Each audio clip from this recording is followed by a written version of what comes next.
John. Yes, sir. We appreciate the time you've spent on it, and I mean that sincerely. I think though we've tried to make it very clear why we've exempted new construction, and that is of course because new construction is already subjected to multiple points of inspection. General rank and file repairs are not. They're really a transaction that occurs outside of a regulatory environment and are usually just between a roofer and a consumer. And the consumer, in most cases, doesn't have a clue. They assume that the roofer can put a good roof on, but they don't really have a clue. So that's the logic behind exempting the new construction from the repair industry. I took note of your comment, and I'm not sure exactly what you were inferring, but about the fact that on the repair side, those are predominantly Hispanic small business people and labor.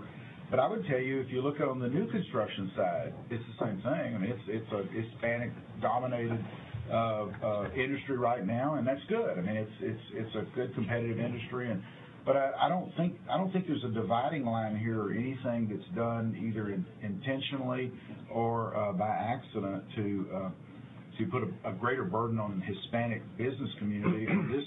This is strictly trying to address where there are problems, and only in that segment of the industry where there are significant problems. We don't have near the issues with new construction roofing that we do obviously with repairs.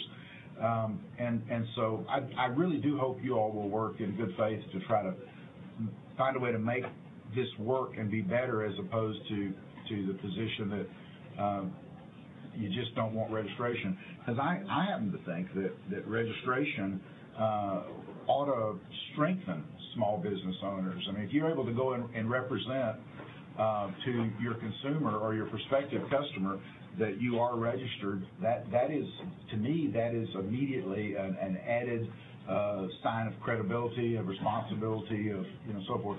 And we've tried to make certain that we've been very sensitive, in fact, to the issue of cost, because we recognize small business people don't have extra money. But as you heard testimony a moment ago, the registration fee for this is likely to be somewhere under $100.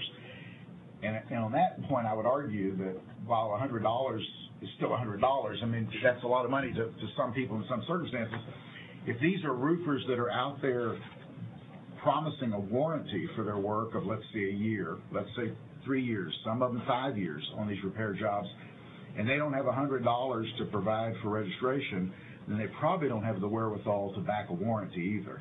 And so I don't think that, we've eliminated the monetary issue in my view. We've provided justification for why the focus is on the repair side versus new construction. And then what I'd like to do, if there's someone available, Mr. Chairman, is get someone from the AG's office to talk about these complaints just briefly. Do we have an AG